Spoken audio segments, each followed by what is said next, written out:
आपको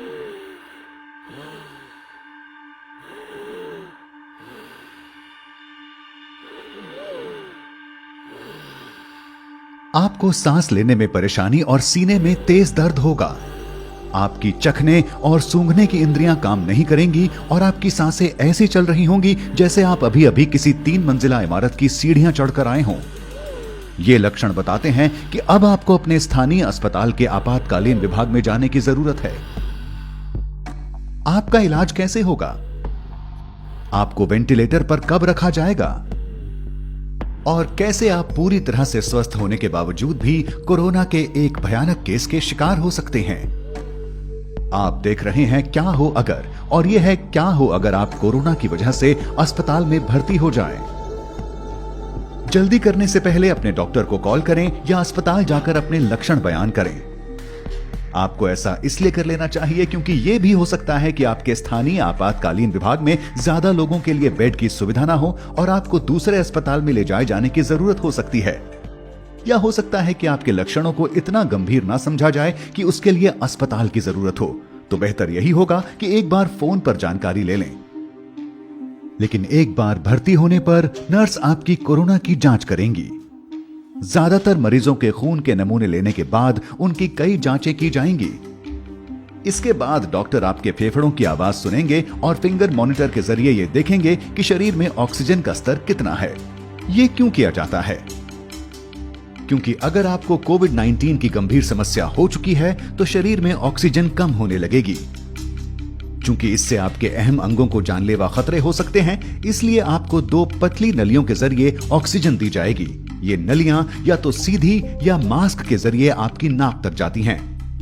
इसके बाद आपके सीने का एक्सरे या सीटी स्कैन किया जाएगा ताकि डॉक्टरों को इसकी जानकारी मिल जाए कि आपके फेफड़ों के किन हिस्सों में जलन की समस्या है। एक सीटी स्कैन या कंप्यूटराइज्ड एक्सियल टोमोग्राफी एक ऐसी जांच है जिसमें एक्सरे और कंप्यूटरों के जरिए बगैर किसी दर्द के आपके शरीर की क्रॉस सेक्शनल छवि मिलती है। सीटी स्कैनर एक बड़ी चौकोर या गोल एक्सरे मशीन होती है जिसके बीचों बीच एक गोलाकार टनल होता है। यहां से डॉक्टर आपके सीने को देख पाते हैं। आपके सीटी स्कैन के दौरान आपको एक टेबल पर लिटाया जाता है। ये टेबल धीरे धीरे टनल से गुजरती है। गैंट्री नाम की एक बड़ी रिंग आपके शरीर के इर्द गिर्द घूमती है। इसमें एक ऐसी ट्यूब होती है जिससे एक्सरे किरणें निकलती हैं और एक डिटेक्टर जिससे शरीर में रेडिएशन का पता लगाया जाता है। गैंट्री के घूमने से ये किरणें अलग अलग एंगल से आपके शरीर की तस्वीरें लेती हैं।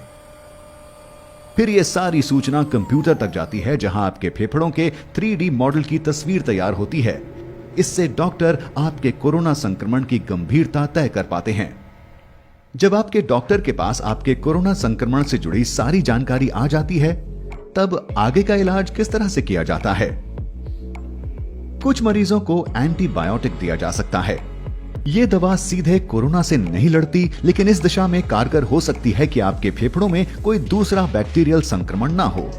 लेकिन चूंकि अभी खास तौर पर कोरोना के लिए कोई दवा नहीं है, ऐसे में सारी जिम्मेदारी आपके शरीर में रोगों से लड़ने वाले सिस्टम यानी इम्यून सिस्टम पर होती है। ऐसे में आशा यही है कि आपका शरीर वायरस से लड़ पाए और ये कि ऑक्सीजन थेरेपी और देखभाल आपके लिए कारगर साबित हों। अगर सब कुछ सही दिशा में जाता है तो आपका रोगों से लड़ने वाला सिस्टम धीरे धीरे वायरस को मार सकने जितने एंटीबायोटिक पैदा कर लेगा। लेकिन क्या हो अगर आपकी स्थिति और खराब होने लगे?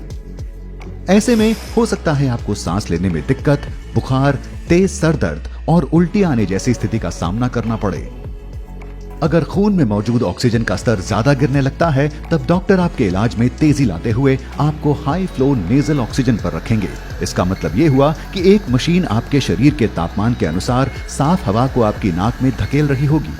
ऐसे में आपको 100% तक की कॉन्सेंट्रेशन में हर मिनट 60 लीटर जितनी ऑक्सीजन दी जा सकती है। हालांकि इसको लेकर एक चिंता यह भी है कि ऐसा करने से वायरस हवा में घुल सकता है और आसपास मौजूद मरीजों, कर्मचारियों या दूसरे लोगों को संक्रमित कर सकता है। इस खतरे से बचने के लिए कुछ अस्पतालों में नेगेटिव दबाव वाले कमरे होते हैं। ये अलग थलग बनाए गए ऐसे कमरे होते हैं जो एक खास तरह के वेंटिलेशन सिस्टम से लैस होते हैं। यहाँ की हवा उल्टे दबाव के चलते कमरे से बाहर नहीं जाती। इस हवा को यहाँ से एक फिल्टर सिस्टम के जरिए बाहर कर दिया जाता है।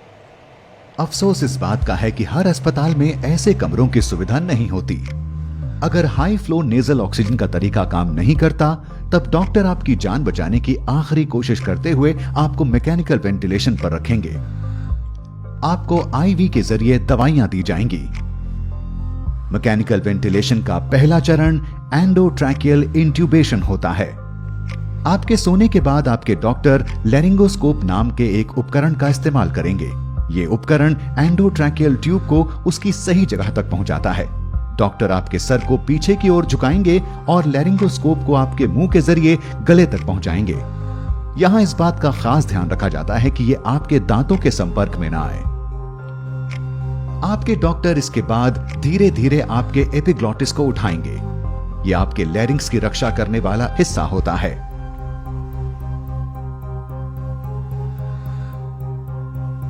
एक बार ये ट्यूब अपनी जगह पहुंच जाए, फिर डॉक्टर एक छोटा गुब्बारे जैसा आकार ट्यूब के इर्द गिर्द बना देंगे ताकि ये अपनी जगह से ना हिले। इसके बाद वो लैरिंगोस्कोप को हटाएंगे और ट्यूब को आपके मुंह के कोने में चिपका देंगे। आपके डॉक्टर ये ध्यान रखेंगे कि ये ट्यूब ठीक तरह से आपकी सांस की नली के निचले हिस्से में लगी हुई हो। ये करने के लिए आपके फेफड़ों को एक खास बैग की मदद से फुलाया जाएगा और फेफड़ों की दोनों ओर से आने वाली सांस की आवाज को सुना जाएगा। अगर ट्यूब बहुत नीचे है तो दोनों फेफड़ों में एक समान हवा नहीं जाएगी। कुछ मामलों में ट्यूब की सही जगह सुनिश्चित करने के लिए इंट्यूबेशन के तुरंत बाद एक्सरे लिया जाता है। एक बार ये एंडोट्रैकियल ट्यूब अपनी सही जगह पर लग जाए, फिर आपके डॉक्टर इसे मैकेनिकल वेंटिलेटर से जोड़ देंगे, जहां एक खास तौर से डिजाइन किया पंप होता है।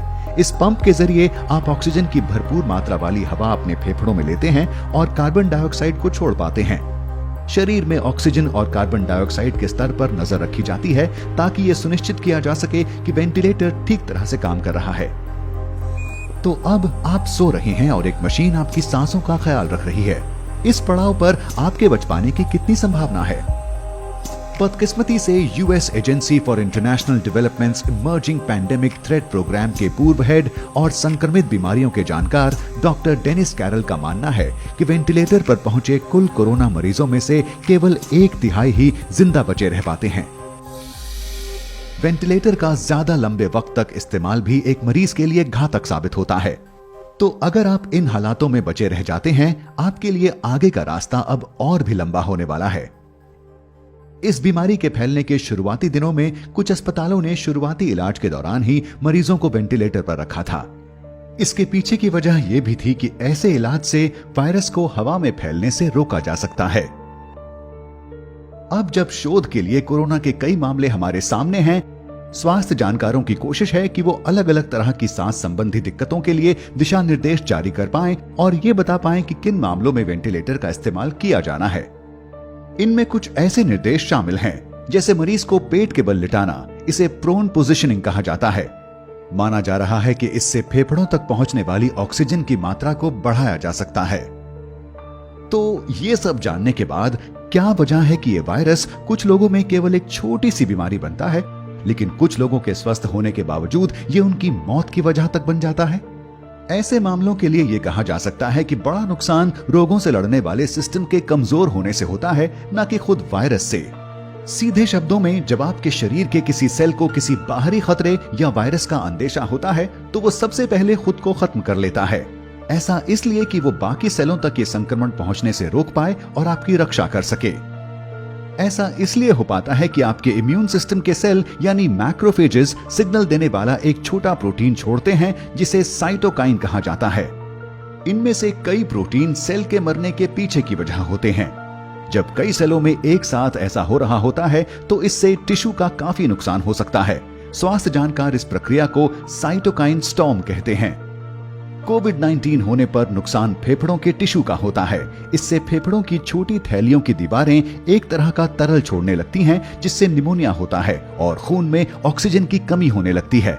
आपके ज्यादातर सेल साइटोकाइन के बेरोक स्तर के चलते दम तोड़ने लगते हैं। ये आपके फेफड़ों का तब तक नुकसान करता है जब तक वो ऐसी स्थिति में ना पहुंच जाएं जहां से सुधार मुश्किल है। आपका शरीर अब खुद का ही नुकसान कर रहा होगा। साइटोकाइन स्टॉर्म कोरोना के गंभीर मामलों के मरीजों में एक आम बात हो चुके हैं और कई मामलों में लोगों की मौत के पीछे की वजह भी यही है।